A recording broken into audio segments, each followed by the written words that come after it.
Should be live now.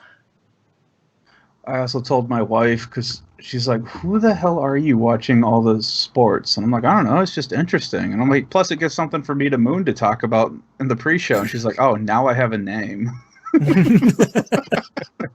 It's him. I was like, "Yeah, good luck finding him under that name." That's right. Yep.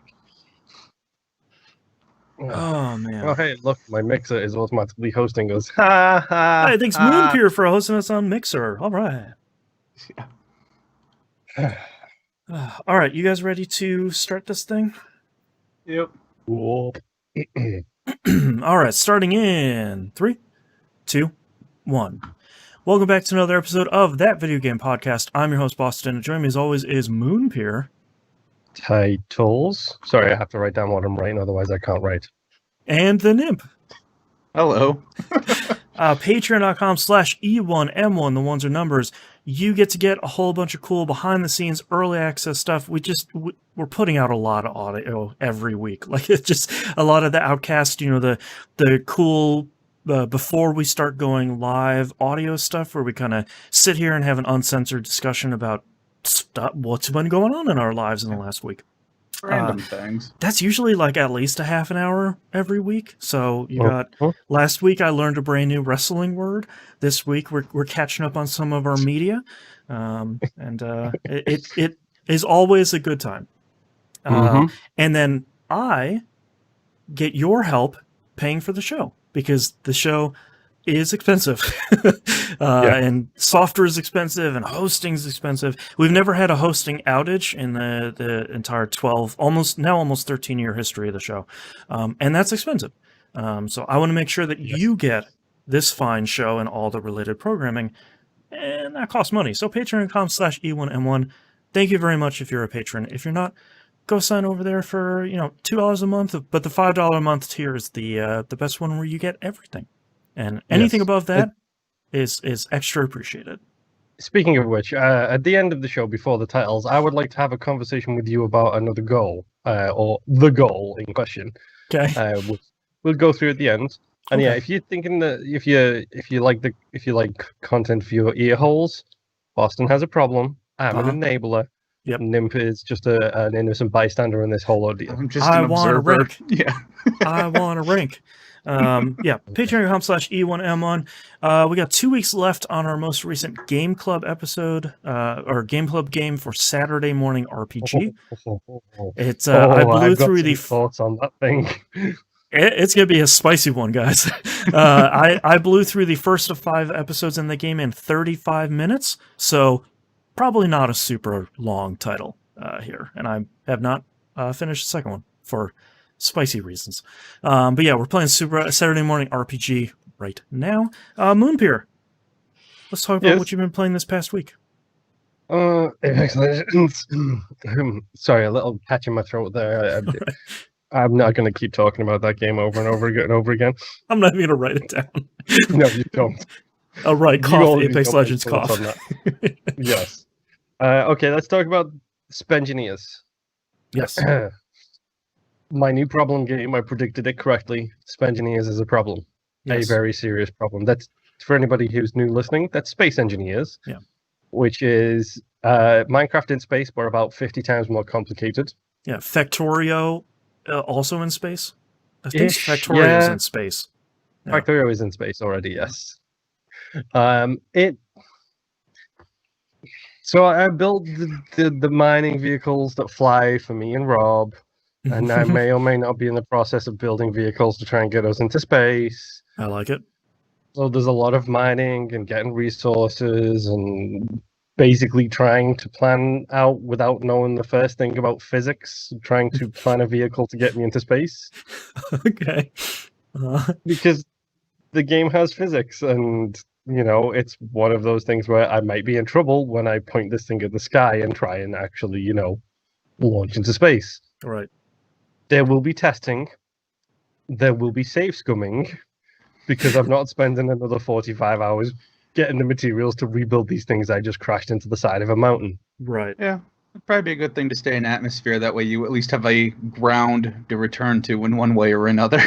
Yeah. Yeah, that's what I've been doing so far, and I want to get out of atmosphere because I want uranium because I'm sick and fed up of stupid batteries. Like you can build basically generators that produce so much power, but to power them, you needed uranium. And you only get uranium per the tooltip in the game from asteroids in space or asteroid impacts on the planet. And I don't feel like flying all the way around the planet I'm on just to try and find asteroid impact. All right, just to find like one asteroid. Yeah. And then I get like 12 kilograms of uranium, which is enough to make one uranium rod, which will power my base for a day. It's just Okay. like, no. It's that kind of game. Right. I am going to take my 15,000 cubic liter large cargo container, which just happens to have a rocket strapped to the back of it, into space, fill that thing full of the green stuff, bring that back down to my base, and then power it forever. Thank you very much. That's right. Dem's my plans. I like it. Remember, I think it was last week I mentioned this is a very good small steps game. I'm still feeling that way, but now the small steps are considerably more time consuming and a whole bunch more lethal when they go wrong.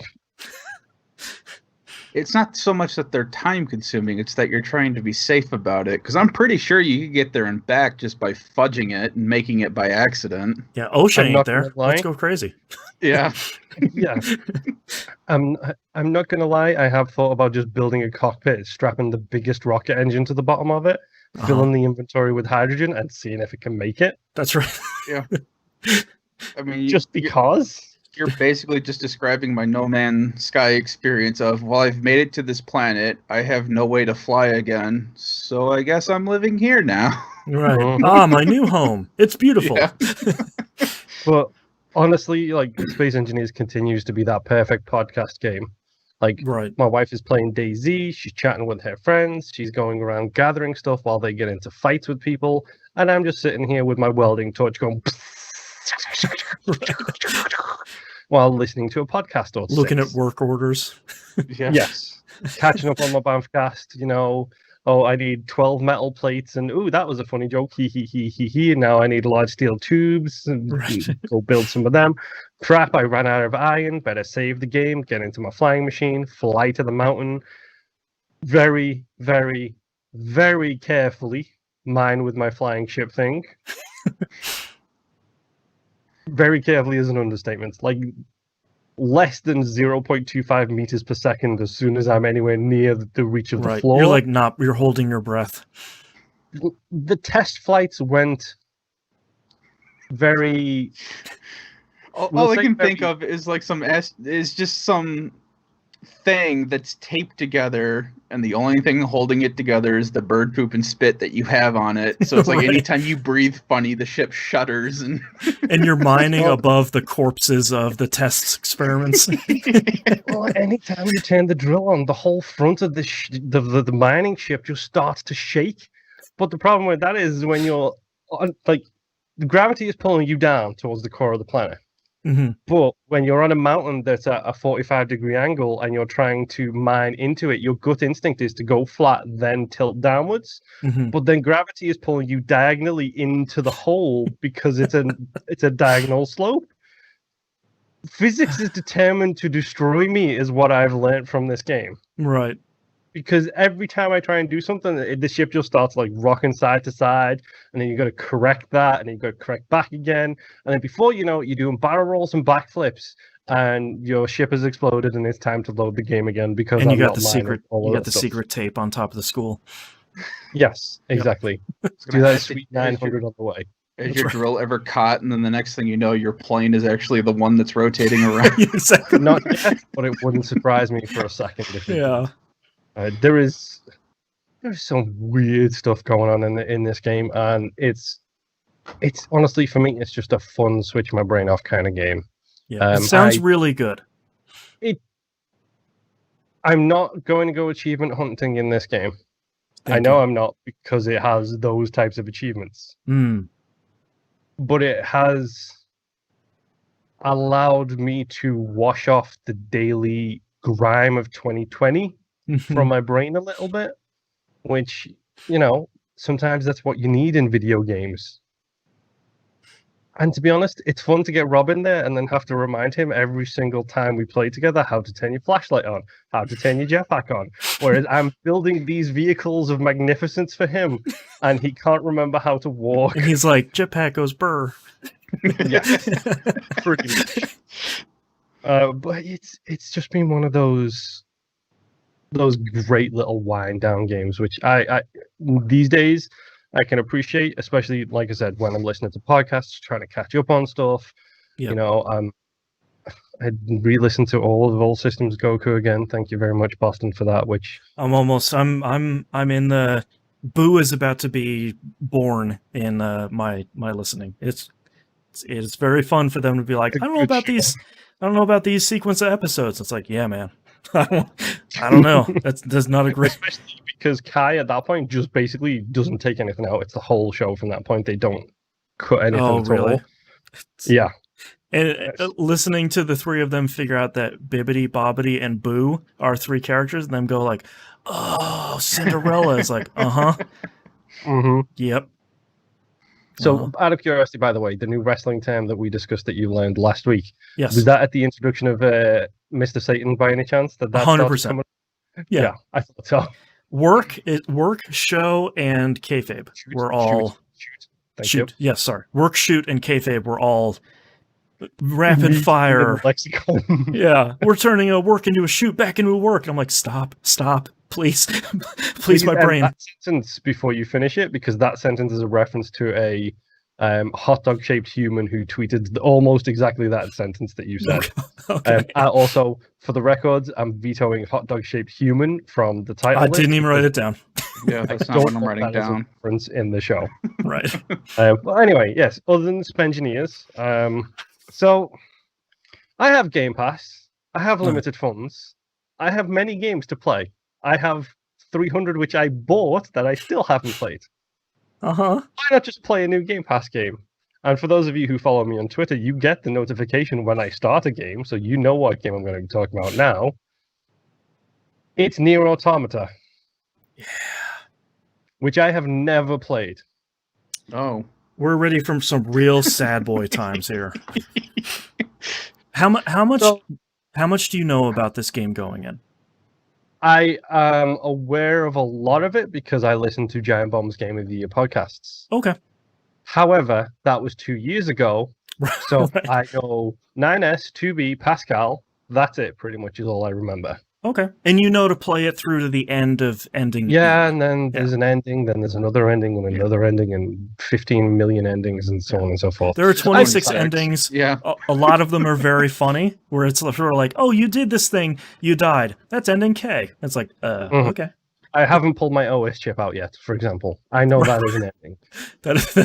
That's a real good one. Yeah. Yeah. Also, one ending is save first. At some point, you get a fish. The eating of fish is an ending, and that's a real good one too. Is that the fish that Jackass references in the emails? I don't think so. No, I think it's different. Okay. But anyway, so you sort of know the base through osmosis. You've gotten the basis of like ending A isn't the end. Just keep going. Yes, I know some basics about this stuff. I'm about to get all the haters coming at me. Mm-hmm. To play, this game is distinctly average. Yes. This feels, because I'm aware of the hype train that came with this game. Yeah. I am all too aware of the hype train that this game got. Like, when you have Jeff Gersman talking about a platinum game and saying he doesn't feel like he could recommend the Xbox brand to somebody because it didn't have Nier on it, that's a pretty big statement about the quality of a game. Right. I feel like the reason for that is the storytelling in this game. 100%. Yeah. Specifically the back-end storytelling. Yes. Because at the moment I'm playing this game, it is okay to play. It is a very average character action game from Platinum, who I expect better from, if I'm completely honest. Yep. Like the first playthrough, Route A, not great, truthfully, but like the further you get into it, you play as different characters, they play better. the story starts really coming together. But that first, especially like the first 15 minutes of that game is sort of like, wait, I'm playing like a shmup? Wait, I'm fighting an oil rig? Why did they just ting? And like the game starts back over. Mm-hmm. Yeah. Just think of it as your first 20-hour tutorial. That's right. Exactly. That was going to be my next reference. It's very much the Final Fantasy, well, you have to get to hour 41 before you can enjoy it kind of thing. Yeah. Mm-hmm. But it's fine. Right now, it's a brainless game that I press the X button, some weird waves come out my sword, and people die, and that's You hear fine. some great music, great voice acting. Yeah, crack out the list of games that you have done music for the show for, Boston, because I know me mentioning this game means that Nier Automata is going to be in the show at some point. I mean, it's a given. Right now, after this section, probably.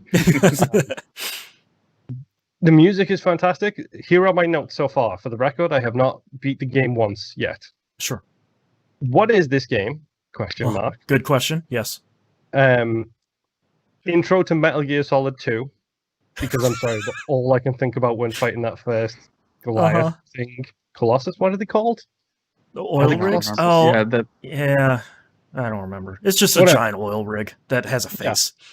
The first thing I thought of was Metal Gear Solid 2 because that's all I think about when I see oil rigs. Shell. Just possibly a slightly prerogative, that word, coming up soon, and I apologize in advance. What kind of shooter is this? Oh, hey, I made it to Robot Disney. The music in that place is great. Phenomenal music. Yeah. No idea what's going on, but sure, fine. The NPCs in that area are kind of great too. Yes. Just because you don't expect it. Yeah, and I've done the stamp quest, for example. There's a lot of side quests in this game, and it just feels like filler. But I understand they can build the world, so I'm doing the side quest. Some of that stuff loops back around in some future playthroughs. Yeah, I figured as much, specifically with the guy who's like, oh, I've got missing 3 highly sensitive data chips. Cool. And then you get the message from command saying one of them is a Yoha Unit 1, which this dude shouldn't have. Yeah. Whatever. I was introduced to the village of France. So... Right. I apologize for that reference right there. The friendly robot village, right? Yes, the friendly robot village who are all waving white flags. To quote The Simpsons, cheese-eating surrender monkeys. Yeah. Or in this case, cheese-eating surrender robots. We love you, French listeners. Yes, we do. I absolutely adore France. Some of the best food ever. I did a whole bunch of other quests. I've got the pink bow, the blue bow. I helped the sister in the desert. I've done some weird stuff. That robot sister in the desert asking where babies come from is really great. Yes. Like, that is some genuinely funny moments. Yep. I'm pretty sure I know one major spoiler from the end of the game, which I won't talk about. I know what happens when you beat the game. Specifically the question it asks. Yes. And I have just ran into the Jack Skellington head. Okay. The moon head, crater face, or whatever. Emil? I don't know his name because I killed a robot. The robot's head opened up, and then Jack Skeleton head was there. Or what a weird scene, man! The moon from Majora's Mask is on the floor, and then it rolls off, and your path is opened. It's like, a weird. Having played through that game and like nearly 100%ing it, what a weird scene. I don't know what's going on. Let me just loop back to my first point here. Yeah. What is this game? This game. Yeah. I've beaten the stupid forest area. I've met up with Robin Animal Robot, Robin Hood, except he likes animals. I've met up with that dude. I've beat the Forest King and met with the weird Yoha unit who stabs the baby machine for no reason at all. That's right. Female Sephiroth, as I will now be referring to her as, based on that scene. Boy, she's great too. I get that there's obviously something suspicious going on here based on just the conversations about command and stuff like that. It's like, is this the ultimate game for 2020 where you are fighting for the status quo and you are 100% in the wrong by any chance? Because that's what it feels like. I am certainly not going to spoil it. I feel like I remember about half of this game, and I don't want to like accidentally spoil stuff. You're like, oh yeah, what about this? And you're like, I have not seen anything about that. Thank you. Dude, I don't know. This the dude who's painted white, the robot machine. Firstly, androids and machines. You're all machines. Stop referring to the machines as machines. Yeah. We're all racist against machines and androids and each other and humans. And I don't even know. Speciest, is it? What would be... Androidist? Yeah, I don't know. Now you're digging into some deep stuff. Yeah. You're ready for Nier Automata. Yeah. Yeah. Like, honestly, though, it sounds like you're pretty, from what I remember, you're pretty far into the game. Yeah, you're close to the end of A. From what I understand, the A is the long section, and then everything else is relatively short, I believe. Yeah. I'm like 15, 20 hours in, something like that. You're pretty close to the end of A, then. The game is not it's not very long. Yeah, and I don't know, dude. You're along for the ride, though, which I think is the most important thing in the intro. It's just sort of like, I'm going to let stuff happen. You think you're confused now and you have questions. Let's talk next week. Yeah, let's talk about ending C, and you're just like, why? Why would this game do this? It's going to get worse. I know Adam and Steve are going to come back, or whatever their names are, who I don't know the names of them yet. They're going to come back and do something at some point. And... female Sephiroth is still a question to be answered. The fact that the quote-unquote government is clearly hiding / hashtag fake news in my direction at every single moment. Super suspicious about everything. Yeah. Is this the 2020 game we should have got by any chance? Because right now it's feeling like it is. Probably, yeah. It's a little bit unnerving. Let's get this out of the way as well. I like 9S. I like 2B. I very much hate how sexualized 9S is. She literally could have wore pants. Oh, you mean 2B? Fun. Whatever. Yeah. Is 9S the blind boy and 2B? Yeah, is 9S the is the Nines is the guy and 2B is the lady. Yeah, as soon as you said Nines, it just reminded me that he likes to be called Nines. So yes. Yeah. And of course 2B is like, I'm not doing that. Yeah. I like them two so far. Like their interaction is very. 2B is very much a sheep. Wake up, sheeple, Mrs. 2B. Right. Wake up. Stop towing the company line. Literally, take the bandana off your eyes, and you will be able to see the truth. Right. Wink. Yes, I do not like how very sexualized she is. Yeah. I get it. It's an android, whatever. Who cares? But at the same time. Pull pants on her, not a problem at all. I do have to respect Yoko Taro when people are like, dude, why is she like not wearing any pants? He's like, I like butts. It's like, At least he owns it. Yeah, like, all right, I can, I'm not sure I 100% agree with it, but I appreciate your honesty and just saying like, yeah, man, I like butts. What's up? That very much explains why you are running at full speed. The clothes flap just enough. Yeah.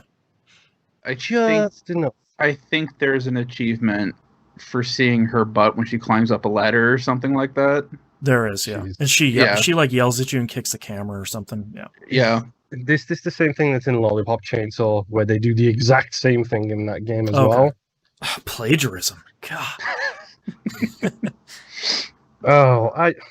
I'm glad you're along for the ride, because that's like through 95% of the game, it's just like, I don't know what's happening. Nothing is connecting. There's a whole lot of disjointed scenes happening, and you just got to go along with it.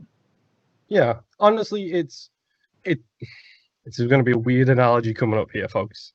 It's a bit like Starship Troopers. Mm-hmm. I love Starship Troopers, the movie, as a sit down and watch it and don't think too much about it. Because I don't want to think about the fact that that's a fascist society that we're probably heading towards sooner than I'd like to admit. Look at the bugs exploding. Blap. That's exactly why I want to watch Starship Troopers. But if I can just disconnect a little bit from that, I can be like, okay, cool. There's the pros and cons of the fascist society. And also, this is very much a parody, very much like RoboCop was, #capitalism. Right, here's the satire side of it. Yeah, it's very much that kind of thing. I don't want to get into a Twitter argument with some jerk about how Starship Troopers is the ideal planet for everyone to live on, which happened to me once, by the way, when I expounded the virtues and cons of Starship Troopers. Some dude, some random atted me and was like, dude, that's clearly a movie about equality. It's like, go away. Oh, Just God. Get off of turn Twitter. around and walk away. Right. It just, I started this because I thought, cool, I'll just play it and try not to think about it too much. And then immediately, Whoops. when I say think about it too much, I'm specifically talking about the looping it back into the real world thing. Because I can Gotcha. jump into Elite Dangerous and play that and not think too much, even though technically at one point I was a slave trader because I took some pods out from space. It's like and me sold playing them. Division 2. Like me playing Division 2 right now, where it's like, that's Dude, oh, great. well, you could do that with Elite Dangerous because I'm Right. not in a spaceship in real life. Right. When I'm Unfortunately. playing this game, well, I wish I was, but I'm not, unfortunately. Specifically, the one from SGU taking me to a different galaxy, please. Right.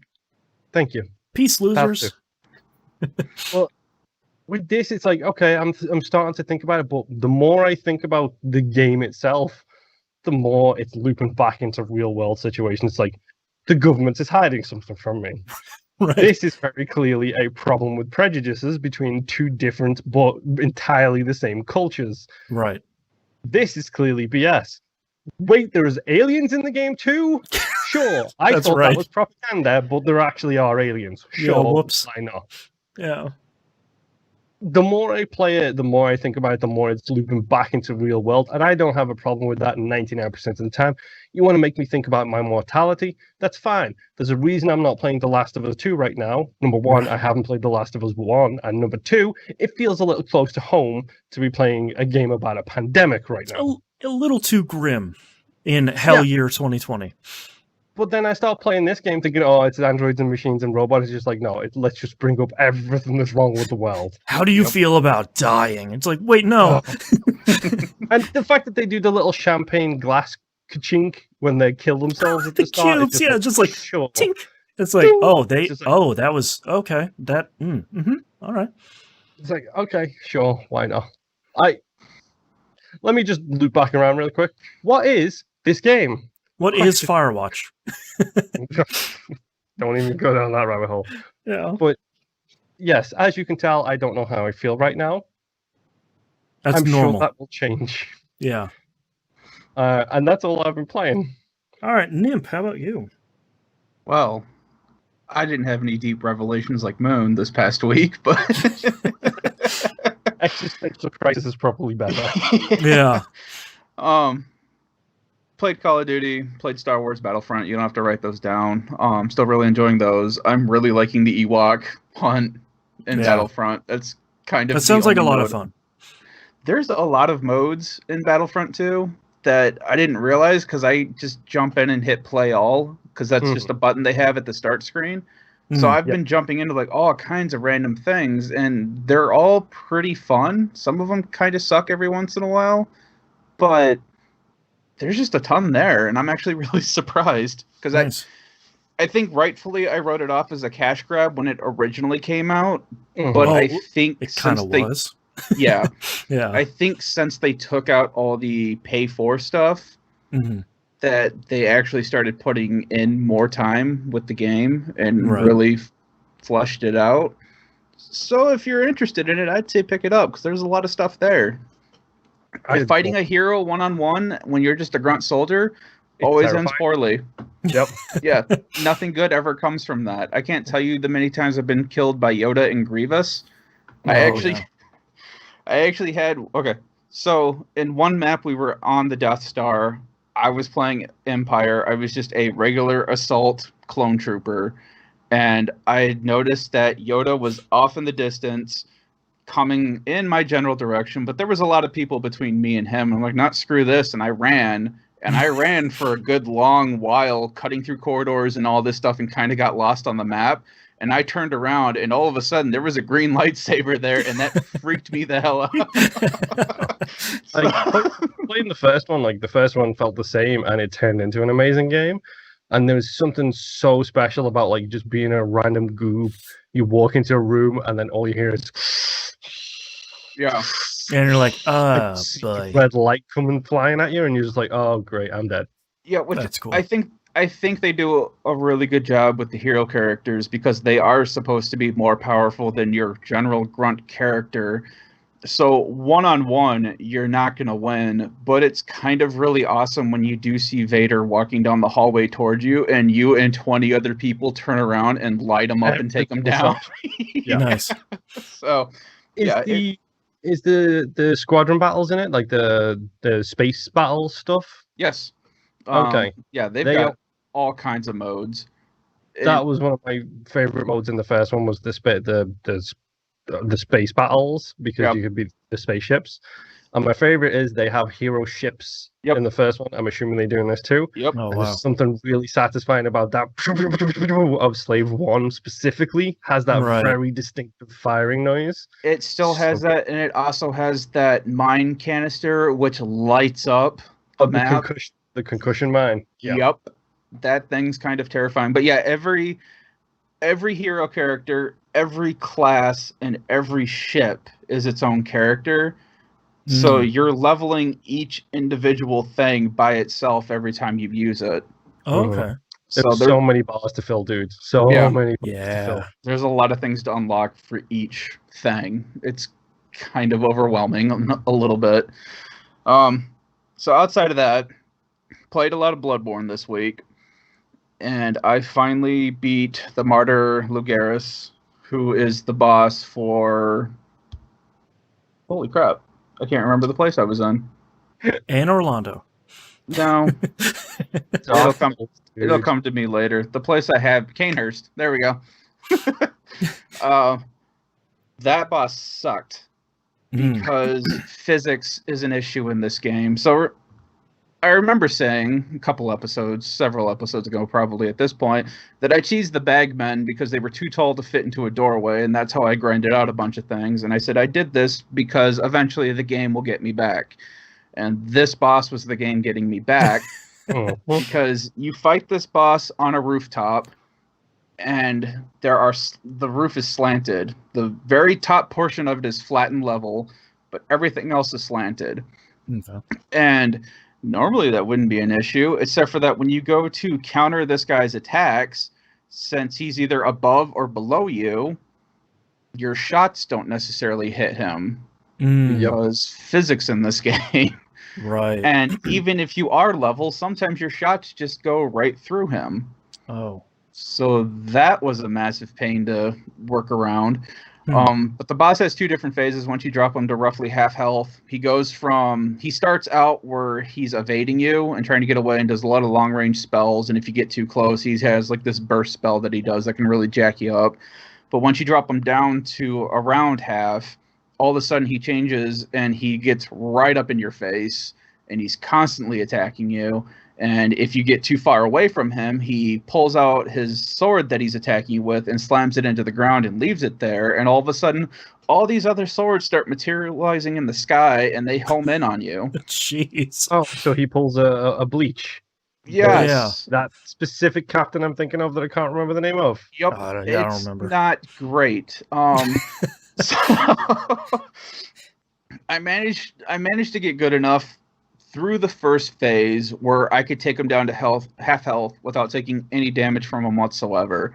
But the last phase where he all of a sudden starts getting super fast and in your face was just the biggest pain because dodging doesn't work because of the incline. I mean, you can still dodge, but it's just he has this one attack where he'll jump up in the air and hover there for a second, and then he'll rush down at you.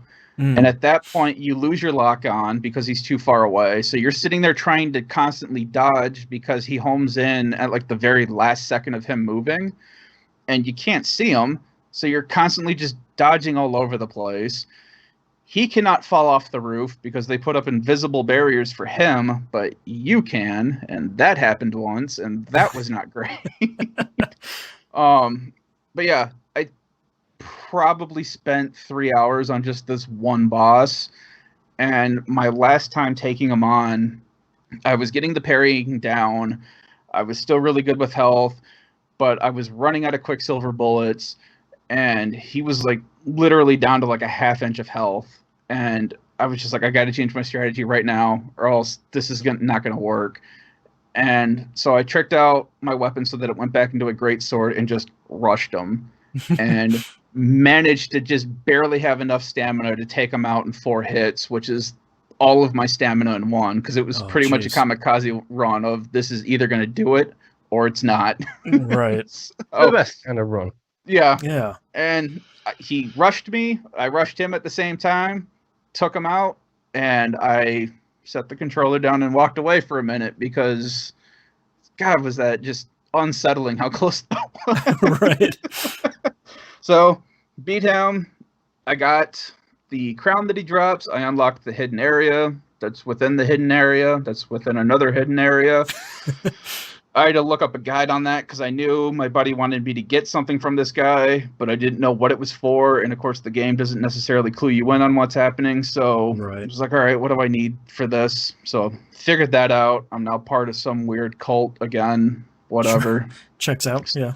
Yeah, I kind of just say there's all kinds of covenants in this game that you can join. And I kind of just say yes to any of them that I come across because it's my first run. I don't know what's happening and I don't really care right now. So yeah, either it'll work or it won't work. Yeah. So yeah, now I'm just trying to figure out where I have to go next. I think I have to go back to, excuse me, I'm not going to pull this name. The last place that I was at where I was having issues, I think I have to go back there now. I'm not positive. So I'm going to kind of head back there, see how everything works. I've still got that hunter in that building that I couldn't beat the first time. That was weird. Skype. Yeah. So yeah, at some point I'll mess around with it again. The next game that I played was Battletech on Steam, the 2018 version of the game. This is the front mission like game with mechs, and it's awesome. And I was getting to the point where you basically start out the game where you're in debt and the bank is constantly threatening to take your ship back, and you have to constantly pay loans back, as well as repair your ship, buy supplies, all this fun stuff. So money is fairly scarce in the very beginning of the game. Right. And it was kind of getting to the point of I cannot do enough missions that make me enough money to keep up with this. Oh, okay. Because after every mission, or during missions, obviously your mechs are taking damage, but then your pilots could potentially be getting injured as well.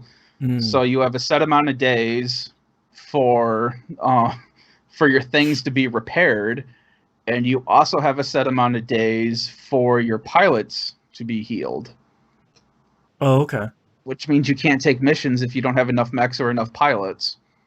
Oh, which means I'm not making money while this countdown's going down that, hey, your next financial loan is due in like 2 days. And it's like, well, I haven't had a mission in 30 because I'm waiting for people to heal. Right. Oh, so you get to a point in the story, I think that was manufactured that way. And then I've gotten to a point in the story where all of a sudden I got this really lucrative mission because story. So now money is still an issue, but it's not as big of an issue as it was. We're not living off of ramen noodles. You know, we've got a little bit of spaghetti in there now. Right. You can put an egg in there now. Yeah, exactly. So that's catching up. I really love this game. The missions, probably like 15, 20 minutes each mission. That's not it's too bad. it's not terribly bad. Skype. And yeah, it's being all sorts of funny. But the customization of each mech is why I really like it. Just the things that you can do with it is that really real front awesome. mission stuff where it's like you can do whatever you want with your mech, even if it totally screws your mech. Which is actually what I was about to say, because even if it's a really bad idea, you will get a warning before you start a mission saying, hey, this mech has too much tonnage. It's not going to move very fast. Or, hey, I don't think they can walk. Yeah, it's like, or hey, you added this weapon to this mech, but you didn't put ammo with the weapon. So at least it warns you instead of like you're halfway through the mission, you're like, oh, I don't have any ammo. Yeah, but if you don't read it though, you still run into that because it gives you like a wall of text. This is why things aren't working. And I had to dig through stuff to figure out what was going on with my mechs. And even then, I still went into battle where, like, one of my mechs, 4 of the weapons, only 2 of them I could use because I wasn't paying attention to ammo count, and one of them was damaged or something. Which I'm still trying to figure that out, too, because apparently if your weapons become damaged, they, when you look at the mech when you get back to your ship, it'll turn that weapon red, and there'll be an X through it.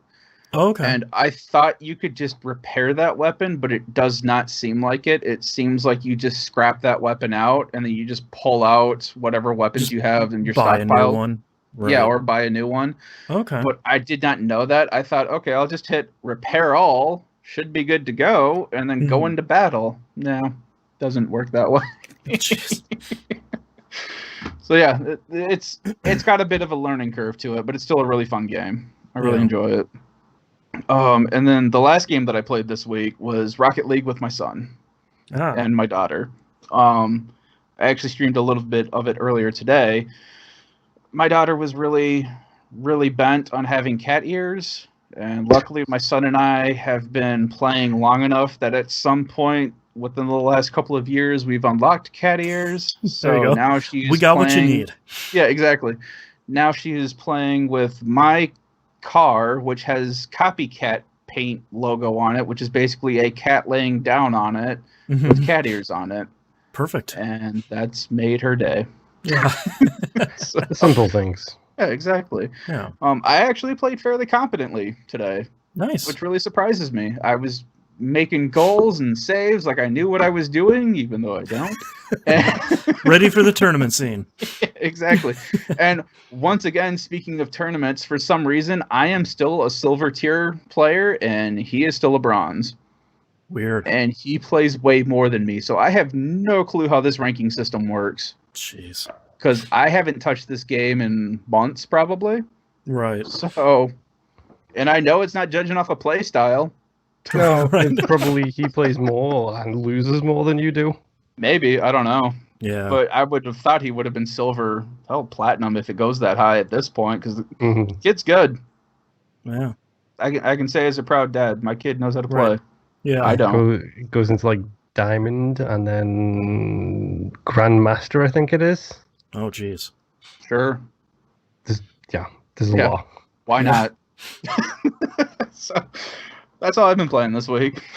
All right. I sent my Joy-Cons out for repair finally, and Nintendo has received them. So 07.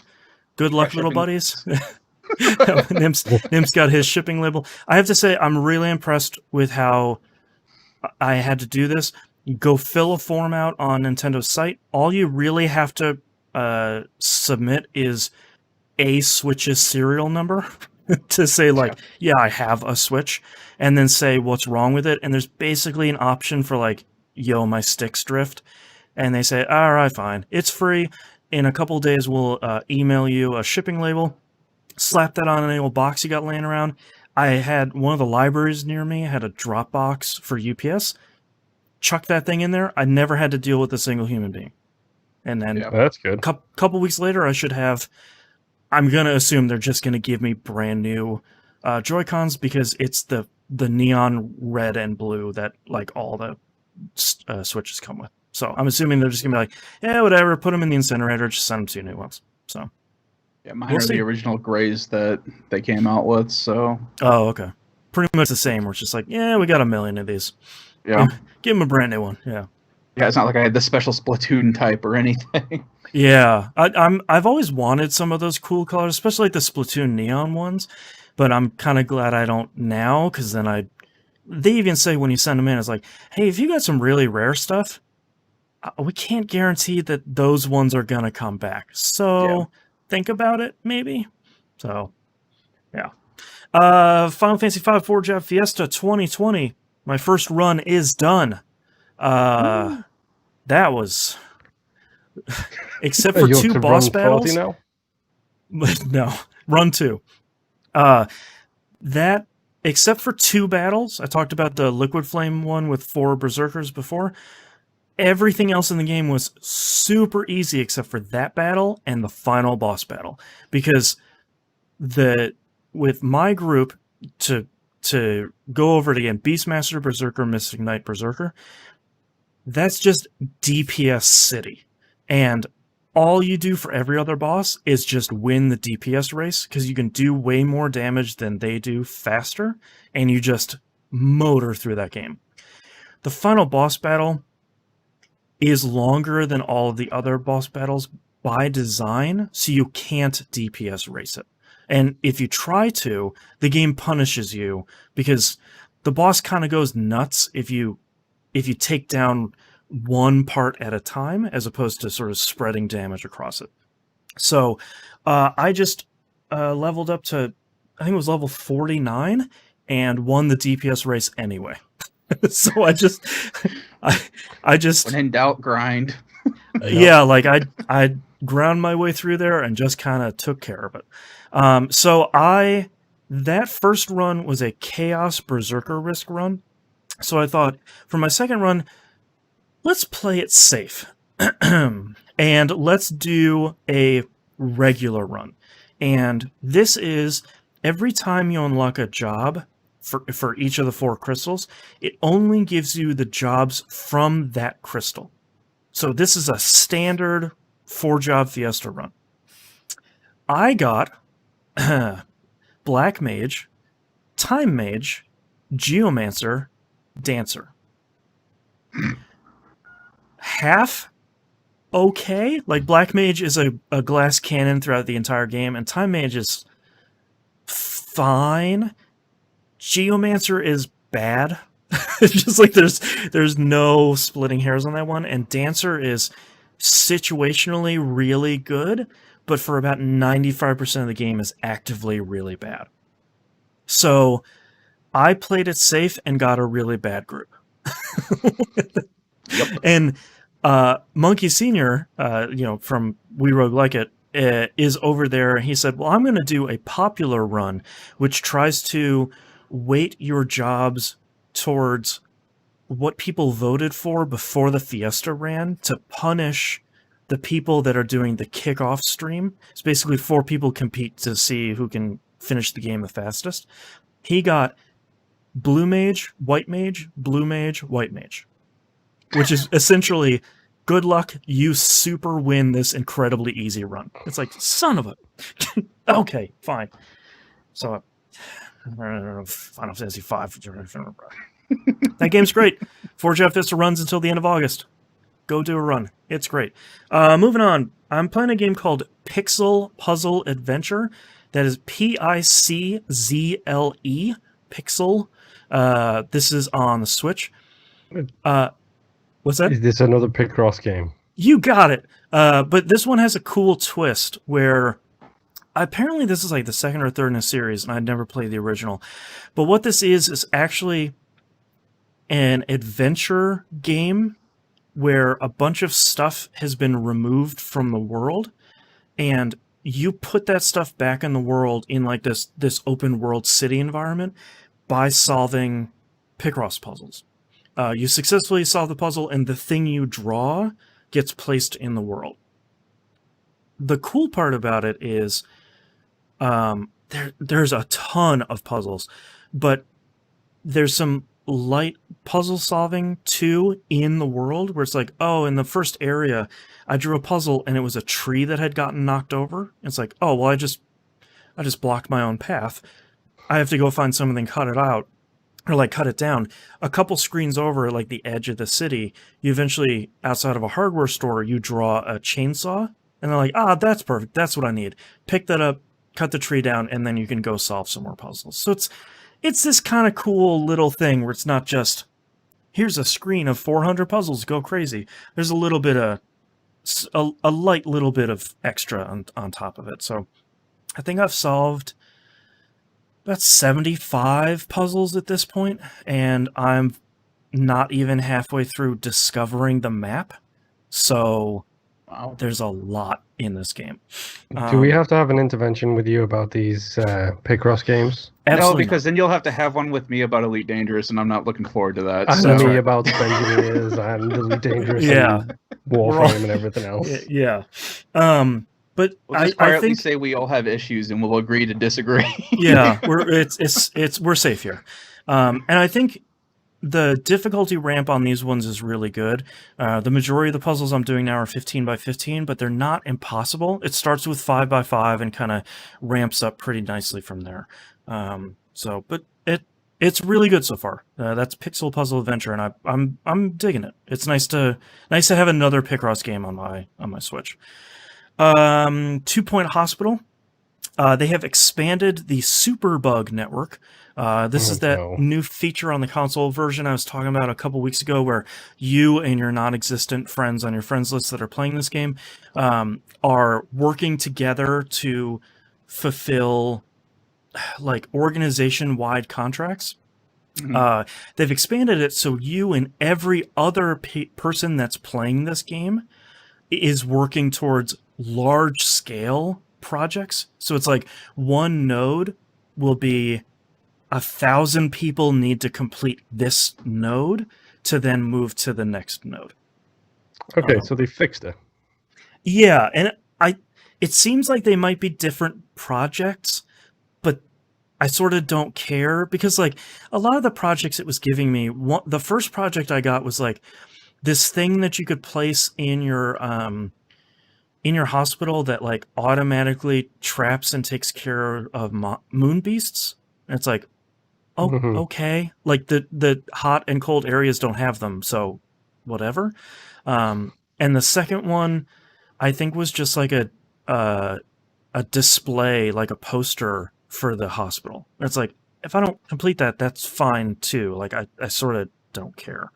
And it was nice when I fired up the community-wide one, because the community had finished about half of it already, and I was just like, and the game is just like, go reap your rewards if they've finished already. It's like, yeah, dope, all right, sweet.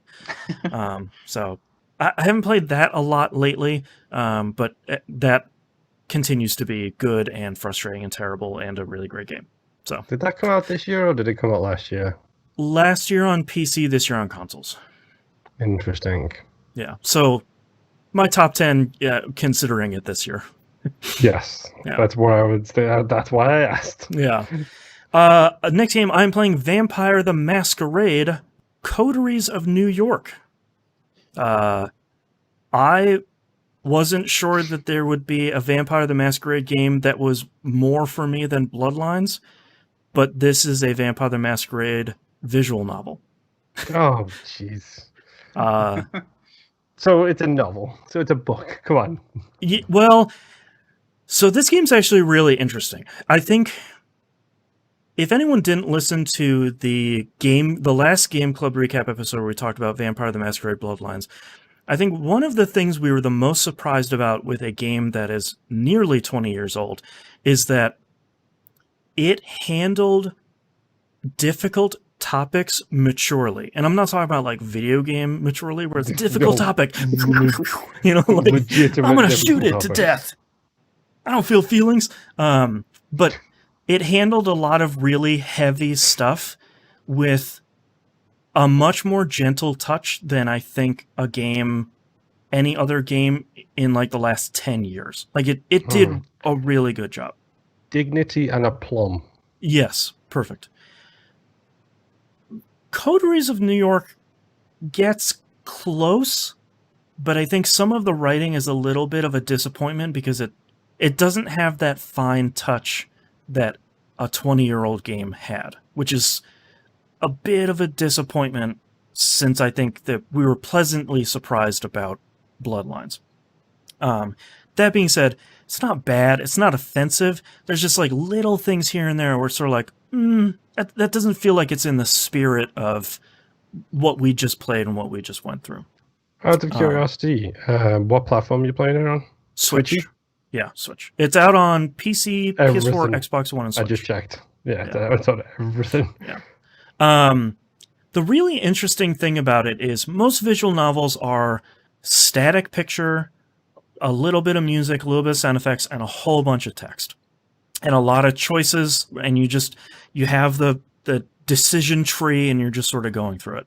The interesting thing about Coteries of New York is, number one, there's some movement to some of the backgrounds.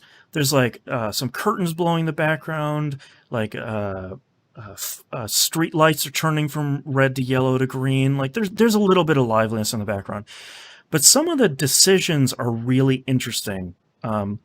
Sort of once you get into the game starts off as, here are your 3 clans. I chose Ventru. It was like Ventru, Bruja, and something else. I think Malkavian, but it's one of the ones where I looked at it and went, nah. So it's probably Malkavian. And Torador. what's that? Torador. Torador. Okay. You start off with like, hey, you got turned into a vampire. Whoa! But it does a much better job, I think, of bloodlines of like, here's what it means to be a vampire. Here is what is expected of you. Here's the sort of political atmosphere of what's going on in New York at the moment. Like it does a much better job of introducing you to all that stuff, which I hope it would because it's just text. The really interesting part is once you start learning how to use your power, and this is my first playthrough. I'm assuming it really wants you to play through 3 times. The Ventru, I'm assuming it's my Ventru power, is to kind of influence people with my vampiric whatever. It's interesting because using that power is basically a shortcut through dialogue trees, where it's like you can go through and you can make the decisions and see if you do the right one or the wrong one, or you can kind of charm them to do what you want and kind of get through it. But the downside is the more you use your power, the more that you have to find some way to balance that with feeding through other dialogue trees. Interesting. So you're sort of saying like, all right, I just want to take the shortcut now and deal with the benefit later in another conversation, as opposed to maybe getting through the conversation, living with the consequences, and then maybe using that later. Because the game, just like Bloodlines, is very much like, look, don't break the Masquerade, don't lose your humanity. If you use your power too much without feeding, you're gonna lose your humanity. Yeah. So for the record, by the way, I love the fact that is the reference they make. The Masquerade is a fantastic play on words. It really is, yeah, and that is. It does the great thing that a lot of visual novels do, where like the red text will pop up and be like, a new term has been entered in your diary. It's like Masquerade, and it has a whole little paragraph about the Masquerade. So far, it seems really good. The art is solid. The writing is fairly solid so far, and I kind of like that they're taking another step with a visual novel instead of just read through all this text and pick run away or don't run away, and that's where the storyline converges. There's a little bit more to it, and I think that's pretty cool. But I think I've played 2 or 3 hours into it, so I'm not entirely sure how deep I am, but I'm a good amount of the way through it. Diablo 3's new season started. Oh no! Friday, no, season Boston, no. 21. Speaking of interventions.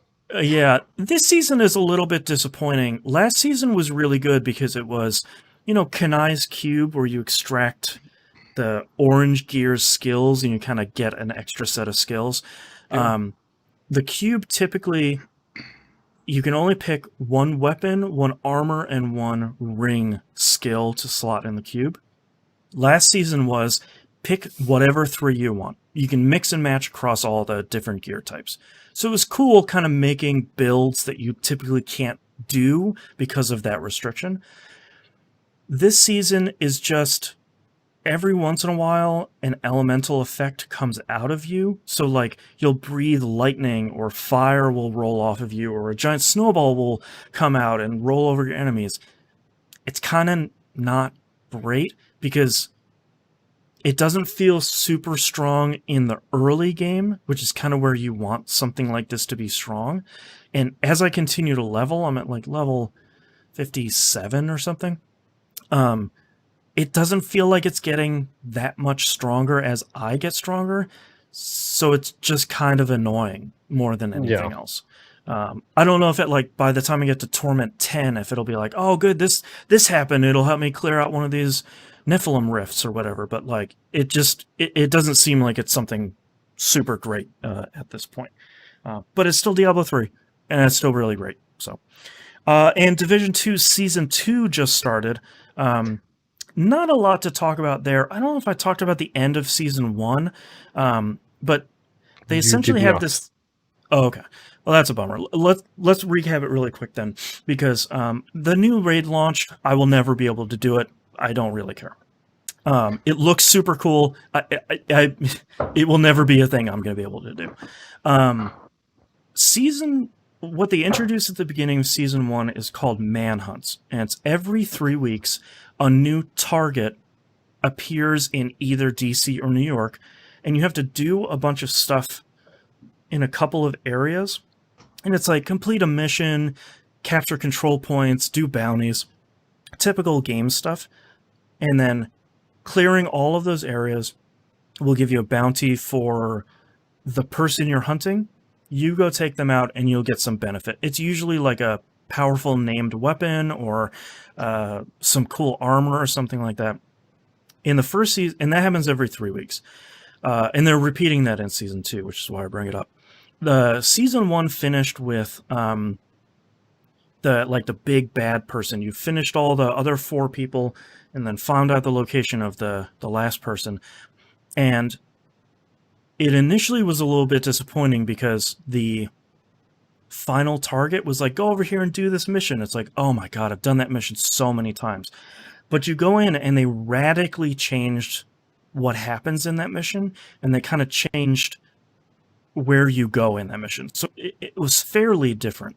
At the end of it, you got an EMP sticky grenade, which was a brand new skill that they introduced in that. So it was kind of a cool capstone to the season, where it's like, you did all this stuff, you leveled up your battle pass, here's kind of a cool, different, very challenging thing to go do.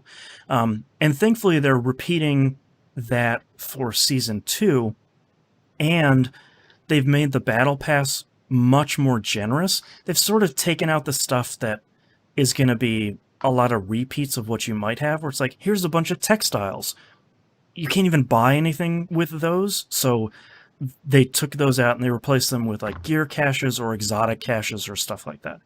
And they also came out with a new big patch where you can get an exotic cache every week really easily by just kind of donating a bunch of the stuff you pick up throughout the game. And all the exotics that launched that were New York exclusive are now dropping in DC as well. So you can kind of farm wherever you want for whatever you want. You don't even have to farm in the Dark Zone because nobody is in there.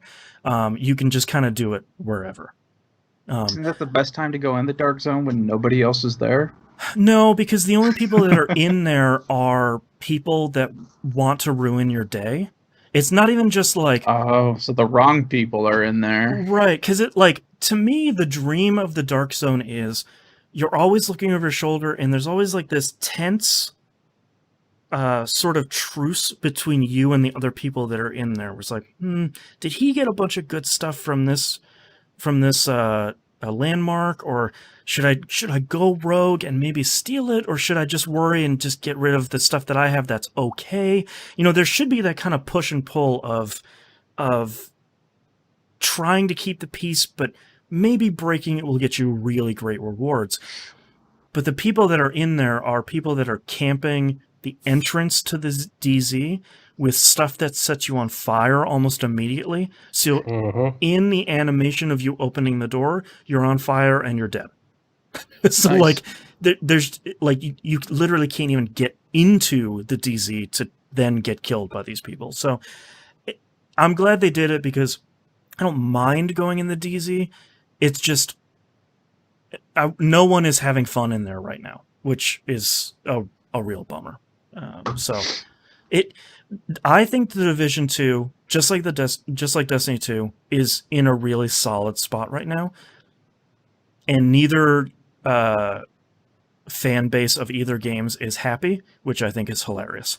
So I think Division 2 is often really cheap and a really long and great game, and Destiny 2 is free, and the free version gives you a whole bunch of stuff. So if you've ever wanted to play either one of those, the seasons for both of those games just started within like the last 2 or 3 weeks. So now's kind of a good time to hop into both of those, because they're both really great games, and they're both a lot of fun to play.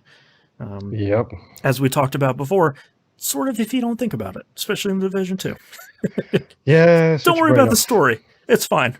Everyone went somewhere else, just for no reason. They're all out in California. Yeah. Yeah, they went on vacation. It's fine. All right, but that's all I've been playing this week, so let's take a break. Yep. I need to get some water real quick. Yep. I need to turn my AC back on. So, Yes. remember my issue I was having? The video card related one? Yeah. Is it happening again? Yes, it did. So, the way I fixed it was to close everything down except for Audition and Escape. No Okay. recording issues, I believe. This is still running off RTX. You can hear the AC clear as day, I bet, but I don't care. It's too hot. If my fan wasn't on, I probably would be able to hear it. Can I hear it? Not really. Okay, then that's Maybe. fine. I don't know. It's staying on. This track can't hear it, and that's the most important thing. Yeah. If anyone, If if anyone is watching the archive and you can hear Moon's AC, I'm sorry. It's over 95 degrees both where Moon and I live. We're not melting for the 0 people that are watching the stream. uh-huh. Oh, man. Well, I had to switch everything over to my tablet because my computer does not want to play nice right now. It was like, Audition has encountered a bad allocation. And I switched off all that shit like you said. Yep. And it just, every time I jump back into Skype, as soon as it started recognizing the RTX mic and the camera. It was just like, nope, crash. Audition has encountered a bad allocation. So I tested it and literally just switched my mic back to the default Snowball one. Right. Without the RTX voice, and it's worked like fucking crystal clear since then. Man. I wish they'd come out with a new version of RTX voice to sort of deal with some of these issues. Mm-hmm. When you guys are talking about software, my wife just informed me that she bought guacamole and wasn't paying attention and got the one with jalapenos in it and didn't realize it until she had one. So now I have an entire tub of guac in the fridge that's all mine. Hell yeah. It's guac time, baby. All right. It was almost 4 o'clock. So ready to go when you guys are. Yep. Oop, over to my show notes. Let me Make sure I can very quickly double tab for titles. Yes, I can. excuse me. Okay. Hold on. This is a long episode! Exclamation mark. All right. Ready? Yep. Oh, stretch out my back a little. It's so hot in here. Okay, starting in 3, 2, 1. Let's talk releases for the week of July 6th, 2020. Bloodstained Curse of the Moon 2 comes out this week. Was just announced, coming soon, and then, it's out. PC, What? Switch, PS4, Xbox One. What? Yeah, this is the 8-bit side-scrolling one. Okay. Yeah. When they announced this, I was like, they're putting out a second one? And I saw the screenshots, and I was like, oh. It's not the Metroidvania one, it's the other one. No, they're putting out more patches that people don't want for that one. Catherine Full Body is coming out on the Switch, which is a game I forgot came out. So I didn't really hear a lot about that when that came out. So, weird. One of my most anticipated games of this year coming to consoles, Frost Code, comes out Switch, PS4, and Xbox One. What is it? It's another game with a random name that I don't know. I think you can probably guess what type of genre this is. Well, you're excited, so it's a JRPG. Got it in one. This is the JRPG that came out on PC last year, I think, which is apparently kind of a love letter to like what a modern Super NES RPG would be. Oh, But- God, that's why you love it, you giant hipster.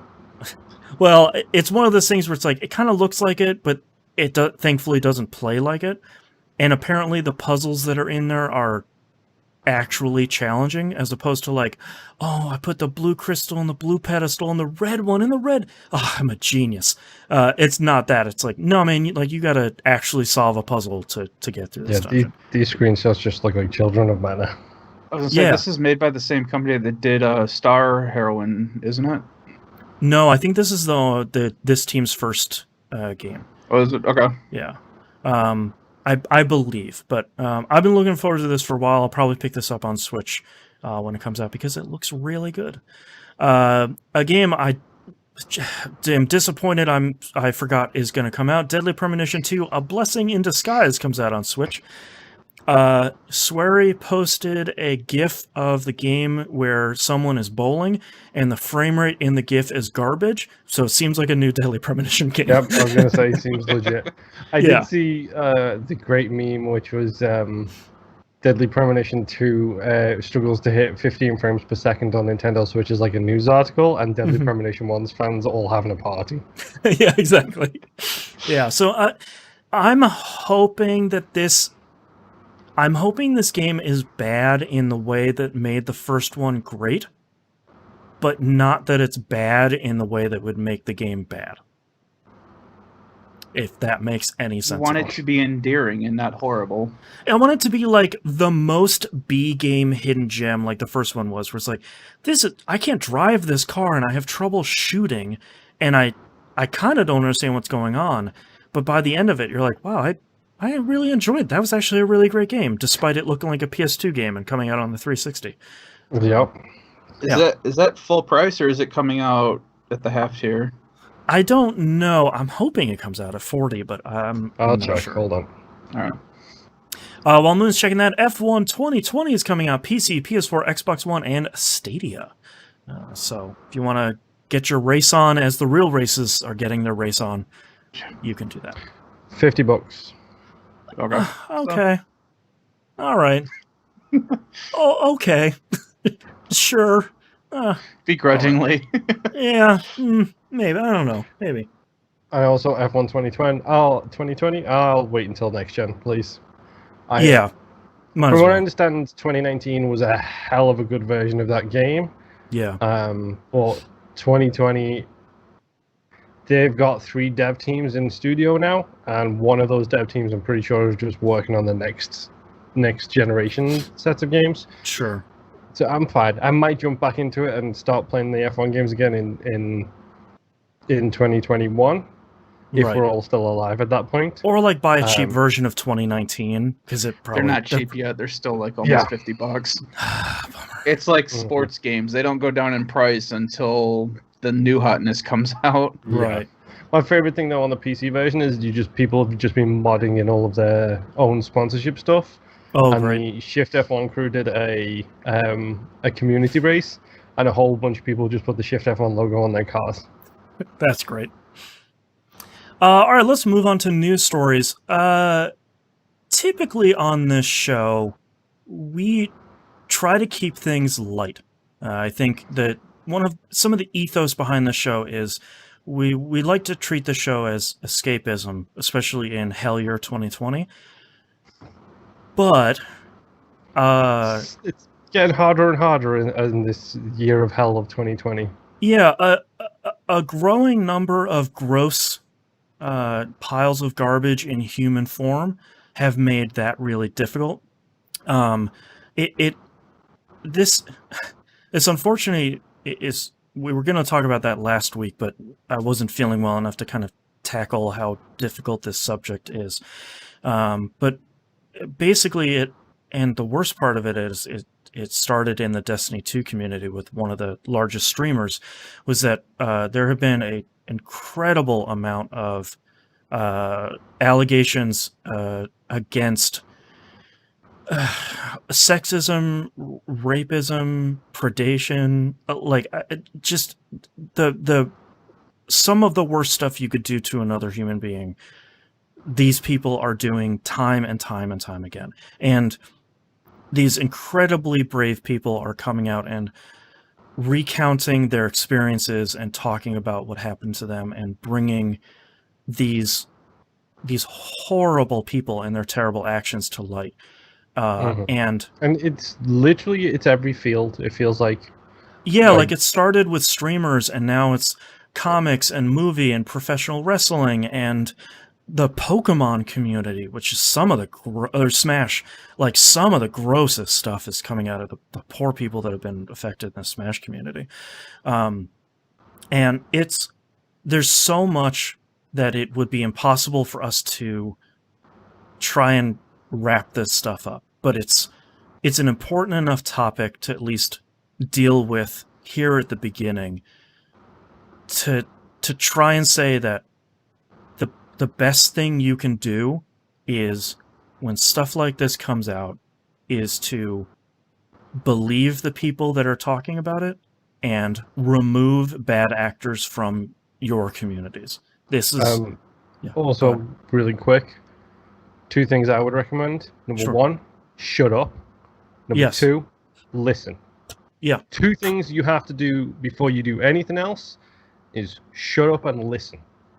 Promote the voice requires you to do anything. Yeah, well, like, promote the voices of those that need your promotion. It is not a time for you to be dropping hot takes on Twitter and saying like, well, actually, it's like, just delete that tweet. Just don't even save it in your drafts. Just let it go. Promote those that need your promotion. Help the people that need your help if they want or if they need your help. And get bad actors out of your community. I think that last part is the most important. It is, some of these people have gotten 2nd or 3rd or 15th chances.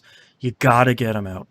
Like, the reason why we're talking about this is Twitch has started banning streamers for allegations of the abuse and harassment and all the other terrible stuff, which is really great because deplatforming works, as we have seen over the last couple of years, and removing these bad actors from the places where they were able to find new people to prey on is the best avenue.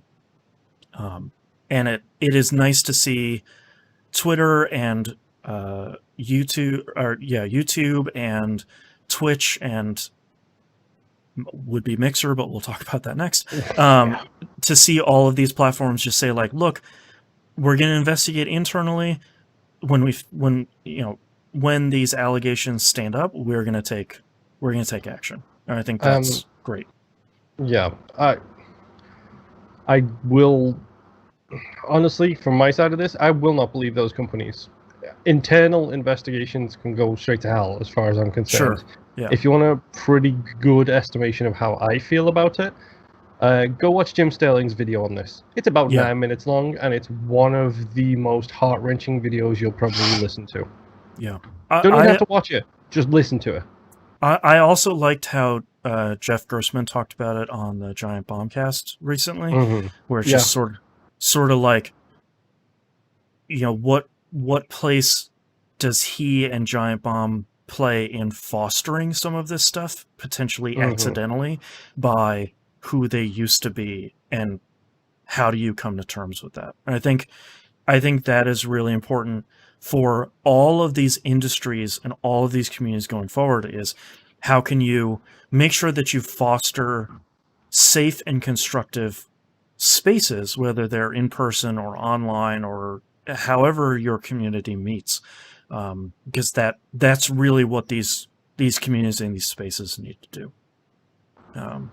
And educate yourself on what's been going on. Hit Twitter and start looking, and you won't have to look far. Yeah, unfortunately, you won't have to look far. But yeah, it is nice to see. It is unfortunate that these people did any of this stuff, and it's unfortunate that anyone had to be on the receiving end of any of this. But it's really nice to see large platforms that have washed their hands of this stuff before now actually start to take action. I'm looking at Ubisoft. I'm looking at Blizzard. The one Destiny streamer, I'm purposely not saying the name of, just got banned from Twitch the other day because he deleted all of his apology videos and came on and started showing his receipts, which were all kind of a little too personal personally identifiable information. So it's like, Is he the one who posted an apology video, then posted a mid video, and then posted a third thing that just says, on second thoughts, go F yourselves? that's been a lot of people, so it's sort of hard to narrow down for some of these scumbags.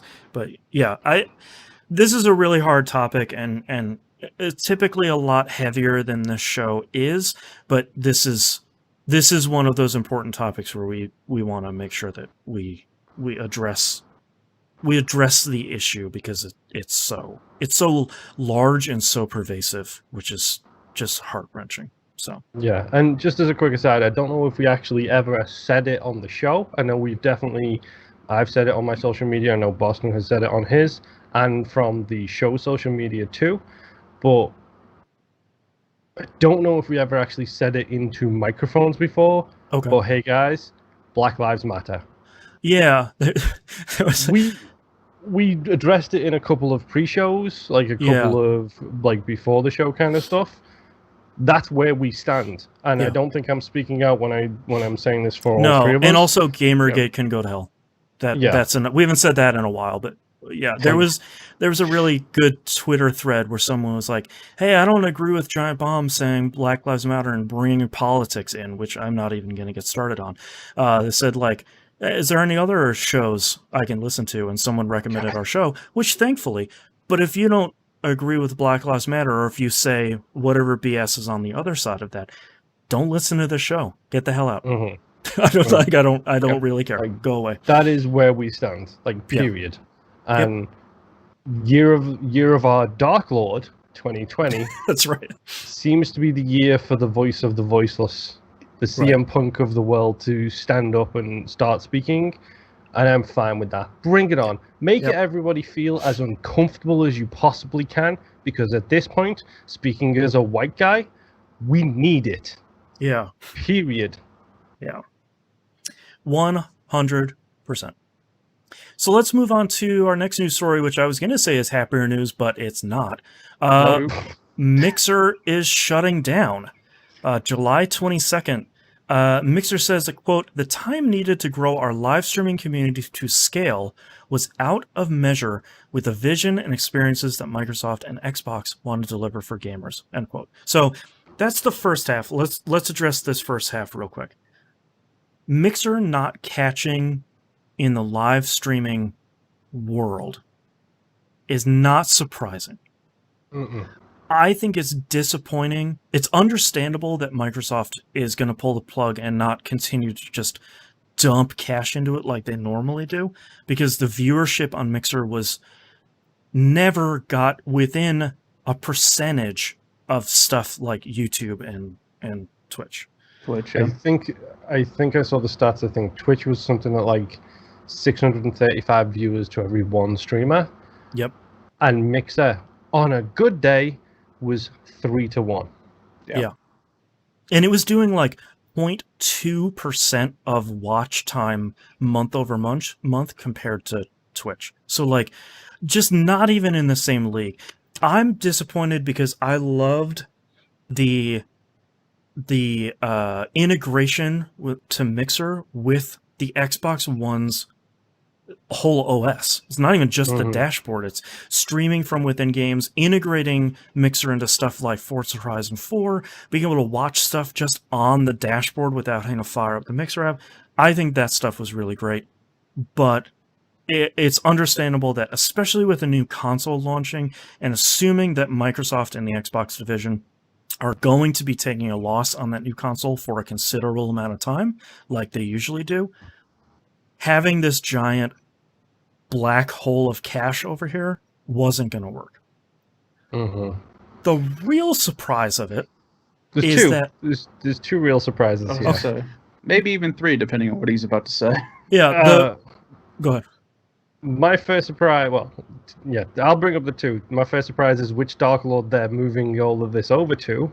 Yeah, the Mixer traffic after the 22nd is going to start forwarding to Facebook Gaming, which I genuinely did not know was a thing. I did. Okay. I think they're smoking something if they think that, number one, nobody left. I hate saying his name. No one left Twitch to follow Ninja to Mixer. Or Shroud, or any of the other people.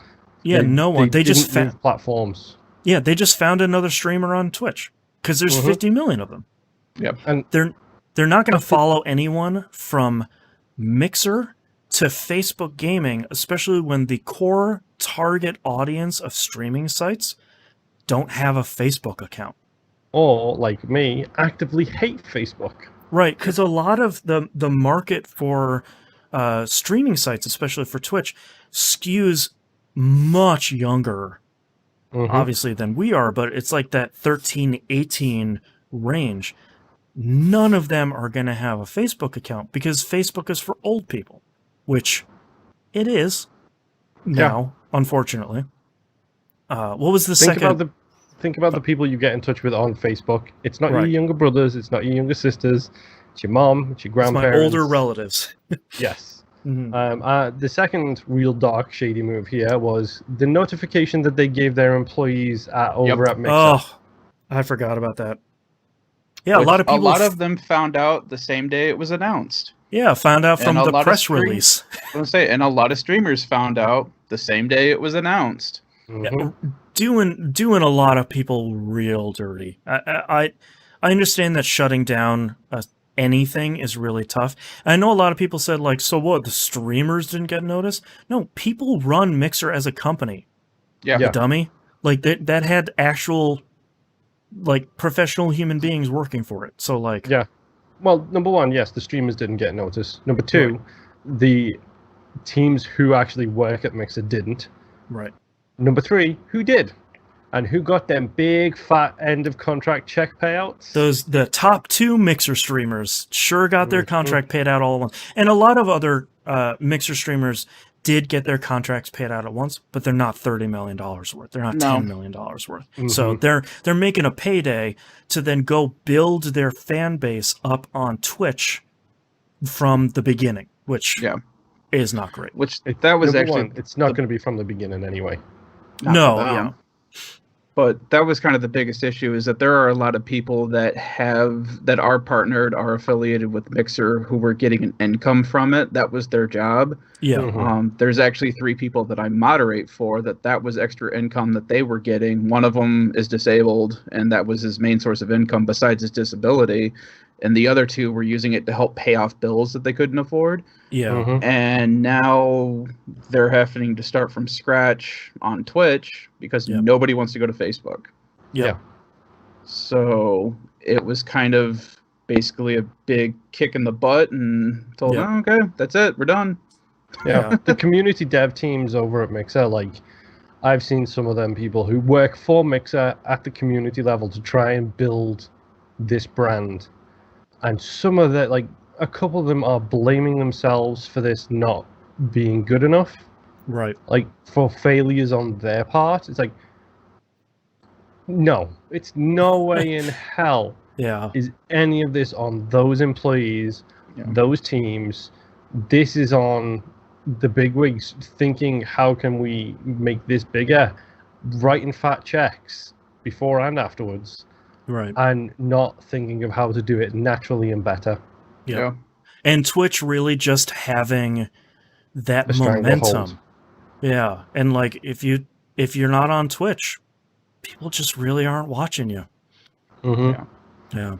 On a positive note, though, a lot of the Mixer community has pulled together, and we have been helping each other out with figuring stuff out. I almost swore there. Like how to get hooked up to Twitch and followers and stuff like that. That's good. I didn't use Twitch a whole lot, and I never used it as a moderator. And there was a ton of reading and research that I had to do that I've passed on to several other communities that have passed it on to several other communities.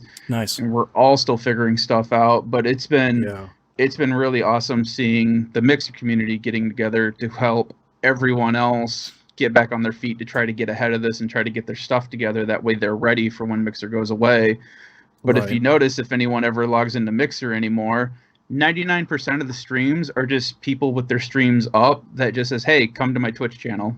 Right. Here's the URL. Yeah. Yeah. Yeah. So yeah.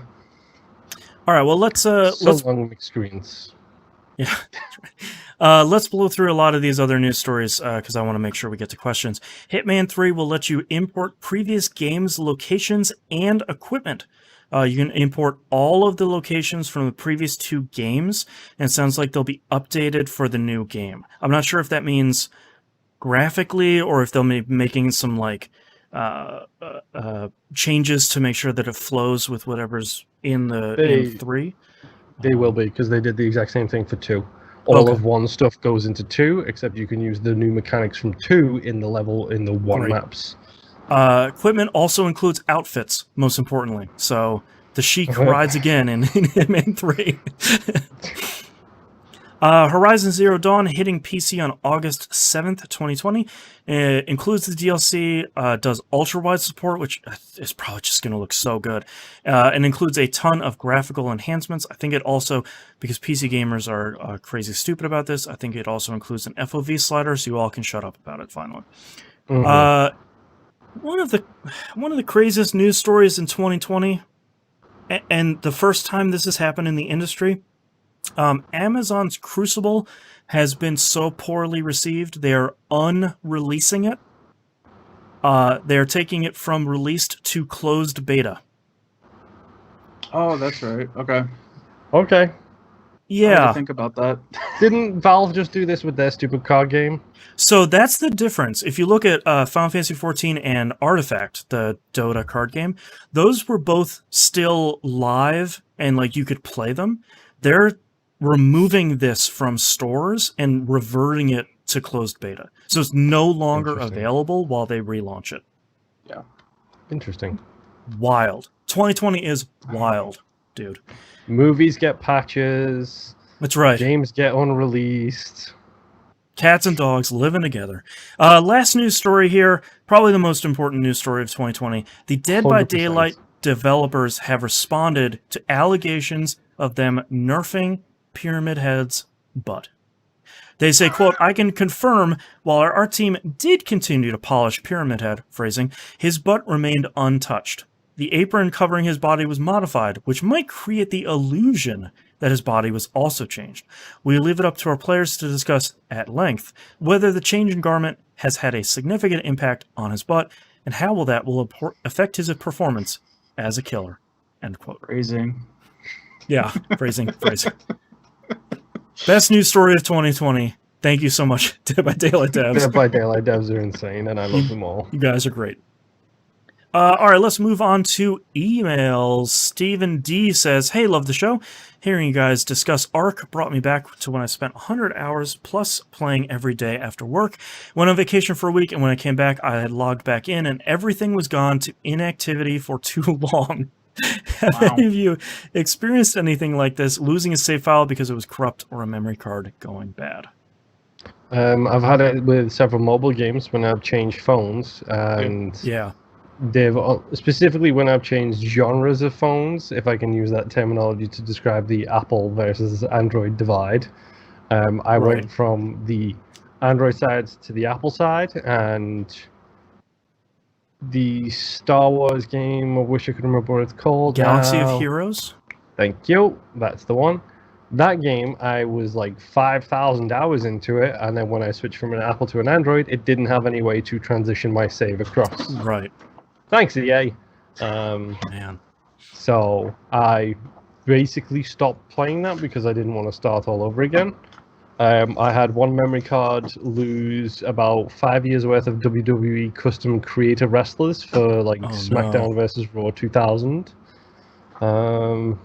Man, speaking of PS1 memory cards, when we were in college, someone had bought one of those like 16 memory cards in one, and it had like that stupid button, that like toggle on the side where you like Yeah. click it between things, and they're different memory cards. The manual never said that if you turn on the PS1 when it's between clicks, it just wipes the whole thing. It's like he could never get it settled in right, and it would wipe not one memory card, but like 8 of them all at once. And he's like, "What the hell, man?" I was like, "At Junon in Final Fantasy VII, and I gotta start back over." It's like, yeah. I'm not gonna lie. memory cards like that are why I do a whole bunch of research and only went first party with all memory cards. Yep. Yeah. This Nimp is a has a- baggie of PS1 and PS2 memory cards because I am an advent follower of back your stuff up. Yep. I've got what 1, 2, 3, 4, 5, 6, 7, 8, 9, 10 memory cards here. Yep. Got a lot of cash in that little bag. I mean, I think I was on the last boss of Dark Cloud 1 when my memory card lost all my save data on that one. Right. Let's see. Notorious even short keep game, them. Dark Cloud. I keep Yes. them in a old hard drive padded case as well. There you go. But yeah, no, I've never had that issue. Right. Except for I had one time Metal Gear Solid 5. So when I was clearing out data for something, I don't remember what, for some reason it deleted my Metal Gear Solid 5 save, Right. but it backs it up. I'm like, all right, cool, I'm good. I download the backup, and instead of me being at 98% completion or 97 or whatever, I was at 17% completion. Oh no. Because it hadn't backed up my data the last time. Was So they it didn't take the PlayStation backup by any last time. chance? Yeah. Yeah. Which I don't know why I didn't do that, but that was mildly infuriating. Yeah, I mean that just happened to me recently with 2 Point Hospital, where I wasn't manually backing up my save because of library sharing, and I had to start that back over, which is okay because 2 Point Hospital is really good / infuriating. And also, you did that in like a day. You go back to where you had been previously. Yeah, like it wasn't exactly heavy lifting. If that happened now, I'd be done. Like, no, man, I'm good. I can't think of anything else. We've had like consoles fry. Like we had a lightning, like a power surge when we had a Genesis, and it like fried the main board on that, but only a little bit. So games would still work, but they would get real weird. I probably still have that Genesis somewhere in this room, but nothing major with. I've always been really crazy about like, this memory card, this is my memory card, I'm going to keep it safe, it's under lock and key, I can't lose this 200-hour Final Fantasy IX save. Well, as a younger sibling, trust me, that was not so easy when I was growing up. Yeah. I was going to say, I even on top of having so many memory cards, I even went so far as to back up all of these memory cards onto my PS3 that I have sitting over here. With that adapter, yep. Yeah. Yep, I have that thing too. Yeah. God, that That's a thing was problem. dumb. Yeah. It's a PS2 to USB adapter. So Yeah. stupid. When I did that, I just used the one that was built in because I had the 80 gig PS3 with all of the memory card slots on the front and the backwards compatibility in it. Yeah. When I bought my PS3, I didn't even know that was a thing until I brought mine to a buddy's house because he kept telling me all you have to do is lift the gate in the front and the memory slots are right there. I'm like, no, dude, this thing doesn't move. So I brought mine over, and that's when we noticed, apparently they released it that way where I don't have the backwards compatibility version, but I still put everything on there anyway with that little dongle because he had one sitting around for some reason. He's like, all right, cool. Plug that thing into your PS4. Let's try it out. Yeah. We'll find out. All right, last set of questions here is from T-Bomb Rocks in Discord. Since most days I work from home, to break the monotony of my day, I've started watching complete game playthroughs. It's really helped my gaming anxiety as I get to enjoy games in my backlog. I'm currently halfway through The Last of Us 2, and I feel like I'm enjoying it just as much as if I was actually playing it. Probably more because you can take breaks.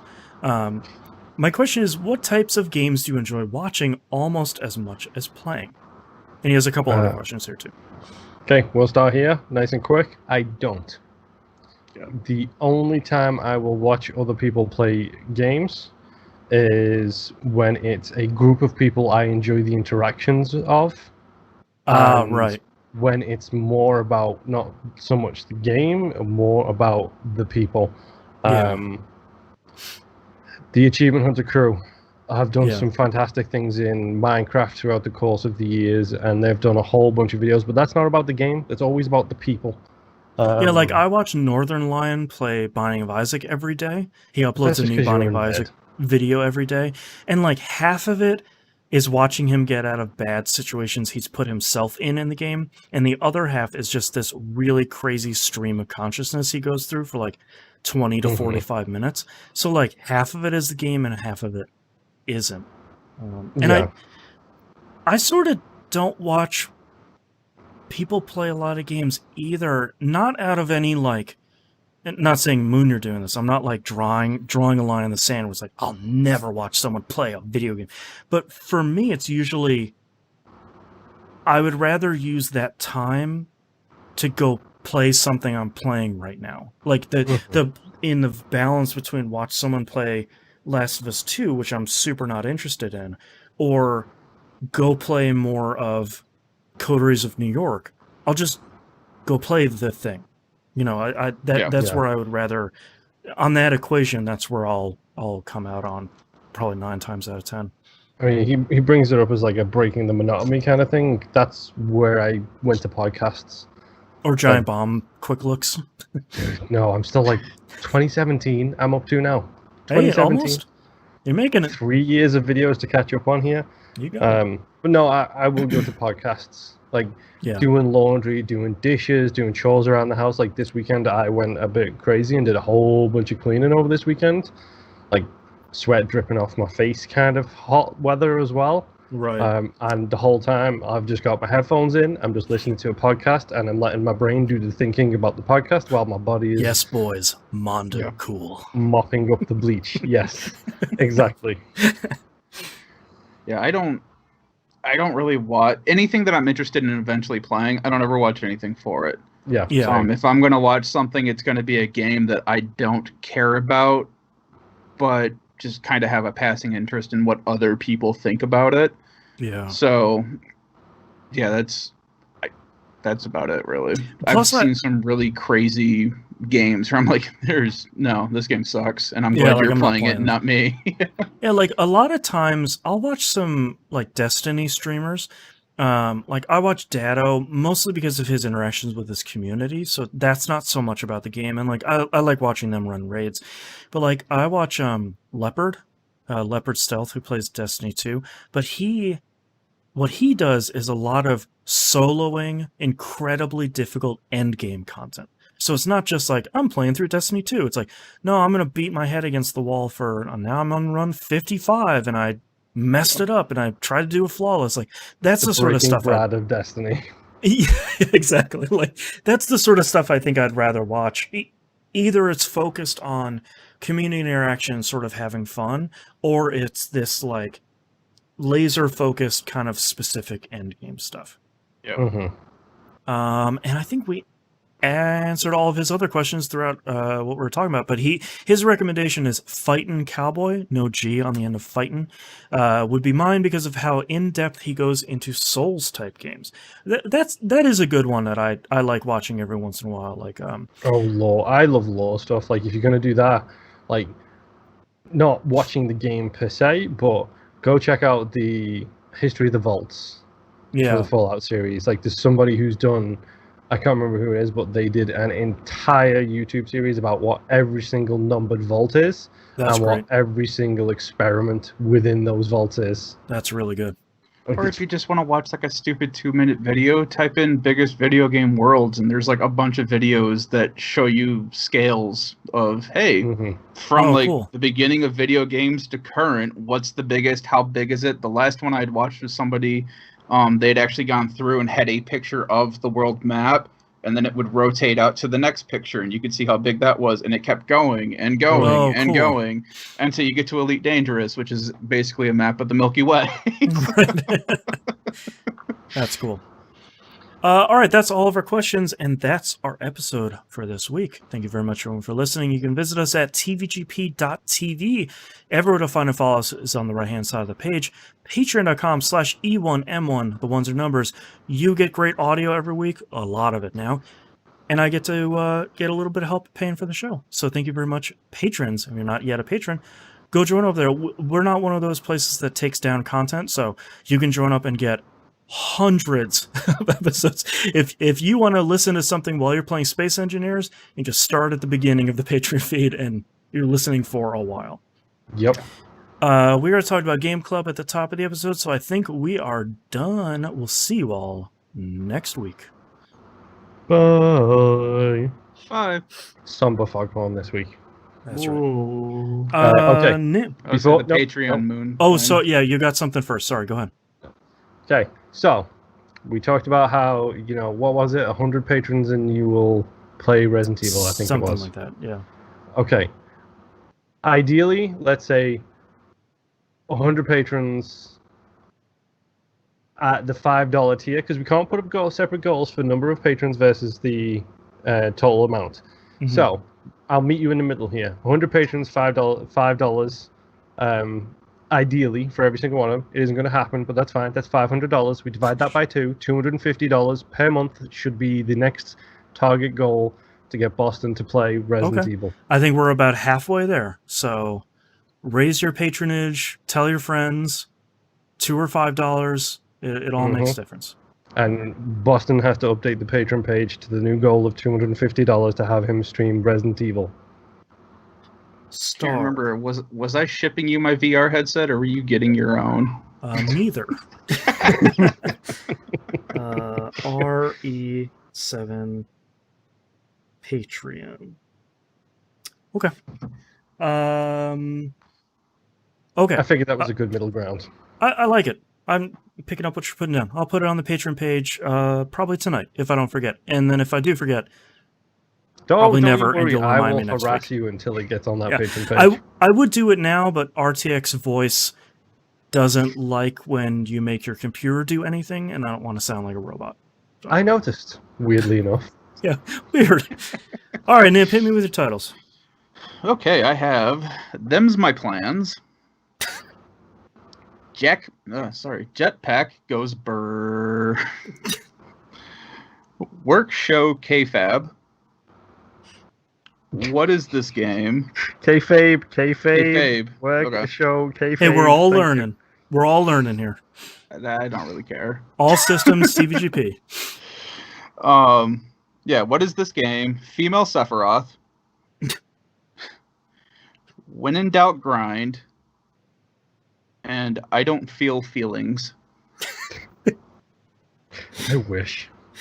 I don't feel feelings. All right, Moon.